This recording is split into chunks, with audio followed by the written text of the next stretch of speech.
it's Ronnie. Oops, 10-mile road test. This is the plug I put in. It's only temporary. See that right there? That will stay there as long as the tire is a good tire. But yeah, it's temporary till I can put a patch on it. But it's only 89 degrees out here right now. Yeah, there was somebody flying by about 65 on gravel roads. Yeah, it's real safe. Yeah, and you see it's like the orangish ones. I think they got some silicone in them instead of just freaking latex and rubber. They seal awesome. I didn't cut it off flush. See, I can still pull it up. It's sticking out, but that way, on the gravel roads, if a rock hits dead center, this is fold over. I can't push that plug all the way back through that hole. Okay, you get my drift? If I cut it off flush and the rock hits exactly dead center in that hole, where I put that plug, as that tire comes around and it pushes right there, you can push that plug into the tire, and I got another hole. But that's why you don't cut them off flush. You let them fold over so when gravel or rocks hit it, if you're in the city, same deal. You know, there's rocks in the city. Most of them. Crack rocks, coke rocks, you know what I mean. There's always rocks in the city. A lot of crack rocks and stuff. But yeah, you never cut it off flush. Always leave some sticking out so it can fold over. So if something pushes exactly in that same hole, which will happen, it doesn't force the plug into the tire here and push it through. It's not going to blow out. It's never going to push that plug back out, okay? Here is the kit. And if you noticed, these are black ones. I don't care for them. I use the orangish brown ones. I'm colorblind. This is the one you take and put the plug through. Feed it through like you ever done sewing. Who knows how to sew anymore? I do by hand. It's like threading a needle. You take this, squish it, shove it through that hole, and then you goop it up. If you don't have any goop in an emergency, I use rubber cement, but you can just thread it through there, okay? And you've seen in my video where I had that big straight. See, this is not an AO to patch it. I'm just checking it. If you're wearing a suit or a tuxedo and you're driving a brand new car and you got a big old nail or a bolt or a crackhead's freaking injection needle in your tire in your big city, you have to have access to it where you can work at it, which would be from back here. If you see my previous video, I was here. Straight access. I had to lay on the ground, but I got straight access. You can't plug a tire up here like this. It's never going to work. And you're going to get your butt dirty. And you can call AAA. You know your $50,000 automobiles today don't even come with a spare tire. They give you a little 12-volt air pump and some green slime or a plug kit or fix-wach. Yeah, here's how you do it. But I was just checking, 10 miles on gravel. Easiest way to find air leaks in tires, glass cleaner. It'll bubble, as you see, okay? And if you can't find it, just spray the whole tire. It'll bubble, but it'll sit and it's not poofing up, no bubbles coming out. That baby is not leaking. And if you noticed, I had my own AO. The kits come with this reamer thing, which really don't do much. And this is what the needle you put the plug in. And if you have rubber cement, you coat it in rubber cement. I prefer the orangish red brown ones, which this is. But if you notice in my video earlier, I kept something plugged in the hole. I pulled the, if you're out in the middle of nowhere and you don't have an air compressor, but you have air in the tire, you can do this without losing hardly any air, okay? The trick is you load up your plug first, like threading a needle, get it ready and gooped up. Then you pull the nail or that big giant piece of steel out and immediately shove this in to plug the hole. Maybe wiggle it, reaming it. That never ever made any difference anyway. Shove this in, it comes in, shove it in the hole so you don't lose the hole. And then as fast as you can, get your hands on the one with this, with the plug on it, okay? Imagine there's a plug there. And then you're not holding the phone. You have two hands. You pull, if you're right-handed or left-handed, you better be good. And you have to be behind. You can't do it from this angle. All this crap's in the way. You have to do it laying on the ground. Get it lined up down here where you got a straight shot. Okay? You're going to get your clothes dirty. Or AAA or whatever, and $150. And yeah, and then you still get a bill for $285 to fix your frickin' tire when you have AAA. Okay, yeah, I know. My wife in China, in LA now, from China, had that happen. Oh yeah, tire went flat in the driveway. $425 for a $125 tire and a service call. And she had insurance that would cover that, only within 1 mile. yeah, there you go. But yeah, it's not leaking. But that's why you take this, pull the plug out, pull the bolt, whatever it is, nail out, shove this in it if you're out in the middle of nowhere and you still have air in your tire. And always keep a can of fix-wach, okay, in your vehicle, because it will air it up. If it goes flat, it'll look like it's flat. But I did it so fast, I aired up this tire at work at 40 pounds, and it's still over 35, because if you know what you're doing, you get that out of the plastic, feed it through like a needle, have it ready to go, then pull the nail or whatever out, and then immediately shove this reamer in there.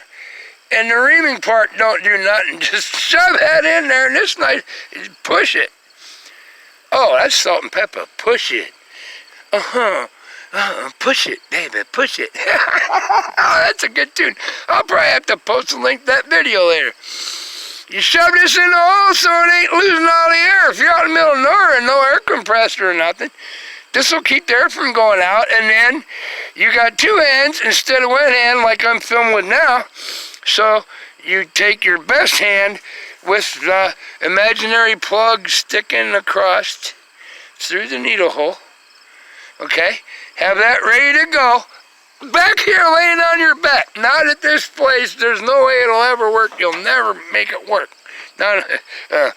So then you immediately pull the hole plugger, supposedly reamer, the hole plugger, pull it out super fast, line up your butt, make sure you don't lose track of it, and then push your plug in all the way through, and then pull it out. Okay? They say, the instructions on a lot of them say, push it halfway through. I shove it all the way through, but yeah, this one has a split V. If you see it, there is a crack. If I can show you. Depends on what kind of needle feeder you got. See, this one's got a split right there. If you shove that clear through and then try to pull it back, it's going to let go and your plug's going to fall off inside the tire. You have to know what equipment you're working with. If you have a solid needle for the plug that doesn't have a split right here, then you shove it all the way into the tire as far as you can, pull it out, okay? But this is a split one, and their instructions say push the plug in through the hole into the tire like this. Imaginary hole, not the sidewall, then you're done. Push it in, but don't go too far, and it's going to hang up, and then it's going to go, boom, faster than hell. Stop. Stop before the plug goes all the way through. go at least half the distance of the folded over plug, which is usually about that far. Shove it in, have this much sticking out, okay? And then they say don't twist it. It's a good idea unless you know how to twist them, and it'll seal it better. Most time you don't twist it, and you push the plug in, and all of a sudden it'll go, fuck! But don't push it clear through, or you have to start over another plug, and then your tire's going flat if you're out in the middle of nowhere because you're losing all your air. But push it in till this plug folded in half is sticking out about this far.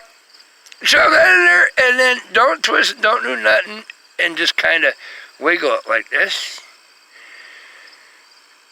And then don't pull hard, just kind of wiggle it a little. Don't twist it out, just kind of wiggle it, and it'll pull out and the plug will stay there. There's all kinds of tricks in emergency situations. But yeah, your new vehicle is $45,000, $50,000, $25,000 vehicle. Don't even come with a spare tire anymore. You're screwed. They give you a frickin' patch kit. If you're lucky, you get a plug kit and you catch it before it's flat, or they give you a little tiny 12-volt air compressor pump thing that hooks up to your lighter or USB port and some green slime or something. Yeah, old school. Yeah, it's not leaking. There you go. But yeah, when it's not still 89 frickin' dungarees Frankenstein in the shade, when it cools off, this will last. I said use these orangish, brownish, whatever, I'm colorblind ones. That'll last as long as a tire probably, but I don't like that. When it's cooler this fall, I will pop the tire off the rim by hand myself and put a real patch and a plug patch, because that hole is a lot bigger than that. But it's sealed up, see? Windex or any window cleaner don't lie. Check it out. It's bubbling, but it's not making bubbles. It's just foam from shooting out. You'll see it. It'll bubble up like that big around. Well, size of my thumbnail. It'll make Windex and window cleaner. That's how you find air leaks. But not gas leaks. That's all different. But yeah, there you go. I did it all. Once I got my stuff out, you don't need that big giant tool if you buy a kit for like $10. But try to find, even if it comes with the black ones, go to Dollar General and get the orangish, brownish ones. They have a lot better luck, especially how they stick. I think they got more than just latex and rubber, and I think they got some silicon carney in there. And boy, they stay. And that ain't gonna go anywhere. But yeah, there you go. But it really don't matter. It ain't leaking. But it's gonna be 90. They say it's gonna be 93 dungarees Frankenstein tomorrow. I drove this today because I thought my transmission show up at the plant that I need for the Kia. But once I get the transmission, I still have to order parts to go through that transmission, all the seals and stuff. I don't trust anything, even it's 33,000 miles. But it ain't there. And this costs me $24 a day to drive to work. And the Lincoln will cost me, let's see, about $9. But I have to leave 15 minutes earlier because I'm not going to drive in the fog and stuff, which we have here every morning now. And it's dark and a deer running, so I can drive 35 miles an hour. Leave an extra 15 minutes so no deer smash my Lincoln like last week. 3 of them scumbags. Not even 2 feet from my car. Thank you for not hitting. I've never hit a deer. I've never drove out in a field and just hit a deer standing.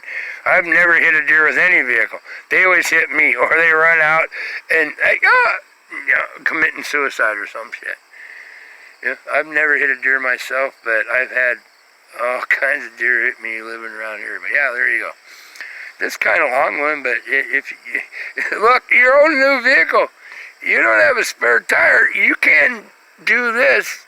If you catch it quickly, or you have even a gas station air compressor close, air it way up, pull the junk out, shove the reamer in to hold it, but have this already loaded up with your little pluggy thing. It shows you, and then boom, boom, boom. Takes, it took me 3 minutes. Once I had everything lined up to pull that chunk of steel out, I used that big stabber plug because I know it's a pretty big hole, but I already had this stuff loaded up. Total all in all, and the repair is working, was about 8 minutes, and 3 minutes was hunting down my little kit I keep in a Ziploc, not a baggie, the hard Ziploc container with all the glue and everything. But this is an emergency. Hey, it'll get you going. There you go. It works. Wow, it's still hot. Look, there's the sun right through the trees. Ah, it just never ends. Whatever I'm at, wherever I'm sitting, when it's hot, the gods just gotta keep putting the heat to me. But it's good. Thanks for the sunshine, because I know days I haven't seen sunshine in weeks in spring and fall. So I just deal with it, and I just block it with my hand like that and send it back to you. Thank you for the beautiful sunshine. I just don't need it in my face. It's all good. Yeah, it's working. I'll find out in a couple of days. I'm driving to Lincoln the next 2 days. It's going to be, the weather service says it's going to be 93, and I don't have the parts for the Kia, and this don't have no AC, and if the transmission shows up, I'll pick it up at work Friday when it's supposed to be 84. Ha! Now I'm driving to Lincoln, but super slow and careful. But yeah, we'll see if it's flat. If I don't make another video where, hey, my tire's flat, it's not going to go flat. This is last probably the length of the tire's life. But it's not the correct way, the safe way.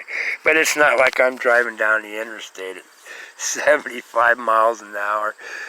Max speed I drive this pickup is 60. So, yeah, it's an old 84. It's geared down. When the speed limit was 55. 60 mile an hour, that's what she does. That's it. If you're doing 75 and you're doing actually 95, yeah, if you do plug it, get to where you need to, and then have them put a real patch on that tire. And you shouldn't be going over the speed limit anyway. It's for your own safety. You understand? Do what you do and see what happens. It's all good. Love you. Peace. Love, have a heart. Oh, such a magic. Have a heart, have a heart. Take care. But yeah, get you one of these, because you won't even have a spare tire in your brand new vehicle, man. Unless you pay like $450 extra for a freaking $100 tire and a fucking $40 rim. But yeah, if you got a place to even have a spare anymore, it's all bullshit. There's emergency repair you can do in 5 minutes on the side of the road if you're near a filling station or anything, okay? Where you have air. If you don't have any air and you catch it, you just be fast. You'll lose. I lost like 4 pounds of air pressure. Pull that big chunk of steel out, shoved, not this, but my other handy dandy, because it's bigger, there's a big hole in there, and then made sure I had my needle with my big giant thread. Pull that out, use the other end, boom, shove it in there. I lost 5 pounds of air pressure. You know, if you're multi-billionaire and shit, you don't care. They'll just have you come airlift you with some kind of a giant Huey helicopter and pick up your vehicle and put it right in front of the repair shop, and you'll have an instant rental warmed up with the AC running and everything, and nice and cool for you, so you can go on your way. But don't work that way out here in the country in Nebraska. Love you. Take care. I'll be back. I promise. Ciao.